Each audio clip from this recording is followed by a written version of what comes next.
Don't go chasing waterfalls unless it's this design of different things sort of moving on the screen. It's called a waterfall. It's a thing. Anyway, this will be the last day we talk about the eclipse, we promise. But if you were in the path of totality, wasn't it worth the hype? I was in Osgood, Indiana. I was sitting out in a cornfield yesterday, and I watched it all happen. I was out there with my wife and my youngest and my mom and my older brother, and it was breathtaking. It really, really was. It really was amazing, and especially if you were in totality. We went to Harrison, Ohio, right. Sitting in the parking lot of the Skyline. That's right. Right there near the Kroger. It was a perfect place to be. Were there lots of people there?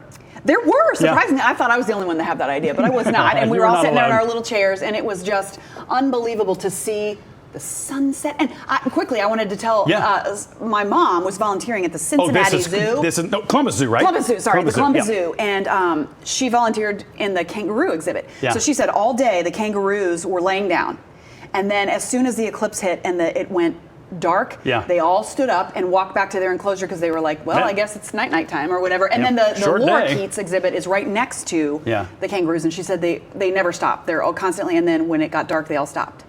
Isn't that interesting? Yeah, because we were out in the country, you could hear a lot of birds and things like that, and then all of a sudden, same kind of thing. It got really, really quiet. That sort of dusk sort of... Yes, the sunset and the lights. But it was eerie. Do you know what I mean? It was dusk, but not dusk. Right. Right before it switched over into darkness. Saw a couple planets come out. So cool. It was awesome. Yep. Genuine oohs and ahs. Not made up oohs and ahs. Actual And we thank everybody for sharing all these awesome photos with us. And we had crews all over the place gathering large and small. They stood and watched the moon cross over the sun. Is that what happened? That was what happened. And some traffic slowdowns yesterday afternoon also happened because of the sheer volume of people trying to see the eclipse and get to those places and then get back. And who can blame them? It will be 74 years until a solar eclipse comes this close to the tri-state. The next one will be September of 2099. Yeah, in our area. If you get to like a piece of Alaska, there's like a snippet of Alaska where there'll be one in 2033, I think. And then in 2044, there's another one that crosses part of the continental United States, but not around here, not around these here parts. It was just incredible to witness. And I don't think, unless you were there, you've watched the videos of people and you're like, you know what I mean? People don't really react like that. But my older brother, who I did not necessarily expect to be like blown away by it, he said some words, many of which I cannot repeat here on television. Yeah, and I was glad that we were around a bunch of other people because as soon as it went dark, everybody started clapping, and it just felt like a moment to share with other people. That's what Gummer said. He said there was the communal experience of it. Everybody was like part of the cool together in that moment. Yep. It was cool. Well, don't let those eclipse glasses go to waste in a landfill. Yeah, super great idea. You can make sure your eclipse glasses help someone else have the same experience. Cool. Yeah, it's an organization called Astronomers Without Borders. They're collecting glasses at different locations, including Warby Parker stores across the country. They'll inspect the glasses, make sure they aren't damaged and somebody else can use them, and then they'll get shipped off to places around the world that will see a solar eclipse next. We're looking for schools, and we're talking already with some schools, teachers in the most southern tip of South America, because in early October this year, just 6 months from now, they're going to experience a total eclipse of the sun. And this is going to be like in the Patagonia region, southern Chile, southern Argentina parts, where that path will go through. And so we want to send these glasses to them. Probably we're looking at tens of thousands being sent there. The Cincinnati Observatory is also collecting glasses to be recycled. What a fantastic idea. Great idea. Yeah, really, really cool. And we've got Warby Parker locations around here. Yeah, there's one in Newport, there's one in OTR, there's another maybe in Kenwood, I think. Yeah, you can look those up. The path of totality led one Brown County couple to Mercy Health Anderson Hospital to expand their family. Aww. Sarah Bruni and Nick Kidler welcomed baby Blake yesterday. The 6-pound, 12-ounce baby was born early yesterday morning, a week before his expected due date. I actually went into labor and my water broke at church. I had just walked into church and my water just broke. We had just got there. I was in the pew, just got in there. She went to the restroom, came back out and said, "It's baby time. The water is broken, so it's time to go." I always kind of wondered, because there's an old wives' tale that like when you're pregnant it can induce labor in lots of women. So I kind of wondered if it would happen, but it was kind of more of a joke than reality. Mercy Health Anderson Hospital made Blake's family feel like this is an extra special birthday, complete with a rocket backpack, eclipse glasses, and cookies. So sweet. Very sweet. Look at that little face right there. You shared your eclipse pictures with us at local12.com/chime in. This guy. And this one was sent in by astronomer and our friend Dean Regas. He was in Wapakoneta at the Armstrong Air and Space Museum. Check out his Instagram page because he's got all of the things.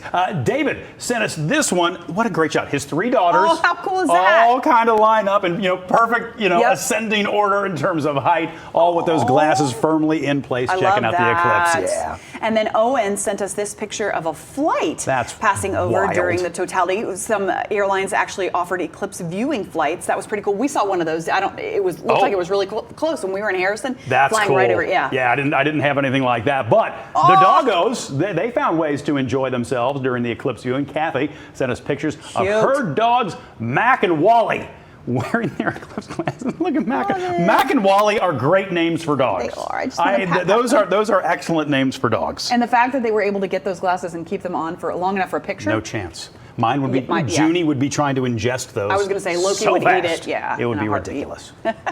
All right, well, an old English firehouse in Covington is getting new life. This abandoned firehouse on Greenup Street is being turned into a new entertainment space. Very cool. Yeah. Yeah. Our partners at the Cincinnati Business Courier say the building will be connected to the nearby Covington Yard. If you've never been, Covington Yard is a box park where you can find food vendors in shipping containers, a fully stocked bar, plenty of outdoor seating. The Courier says the new indoor space will honor Covington, Kentucky's heritage by serving up mint juleps made with Kentucky bourbon. This new space will open later this month. You ever been out there to I the have Covington been Yard? to the Covington Yard. I've never been before. It's a good time? Yeah, look at it. It's really neat. I mean, and it's a good place for families to go to. They've got a bunch of different areas where you can get different kinds of foods. So almost like food trucks, but they're already set up. So you can, if one person likes barbecue, they've got that. Or if one person likes something else, my family's very picky, so we all eat kind of different things. Everybody goes to their own spot. And then We'll they've got games and cornhole, so it's really neat. Yeah, an indoor space to add to it. That'll Why be not? awesome. Hey, we launched this yesterday, ARC Cincinnati, and we want to say thank you. We have already gotten so many great messages from viewers. Yeah, we want to give a few of those people some shout outs. Longtime viewer Emily sent us this message on X. Emily. She says, excellent first show of ARC Cincinnati. I'm so happy for you all. My only complaint is that the hour went by way too fast. She can't wait for more. Don't you worry, there's more coming. Emily. And viewer Joanna liked your Eclipse t-shirt yesterday, Amazon. which was spectacular. She added loving the new show and looking forward to the shenanigans that are sure to come. Joanna, let me tell you, if we eased in yesterday, today, full shenanigans. Yeah, shenanigans. Before all is done, there will so many shenanigans, you may worry that there's been too many. Yeah. There's never but there too hasn't many. been. Thank you very much. There's never That's too what I many was hoping you were going to say. Don't worry, it's coming. More is coming.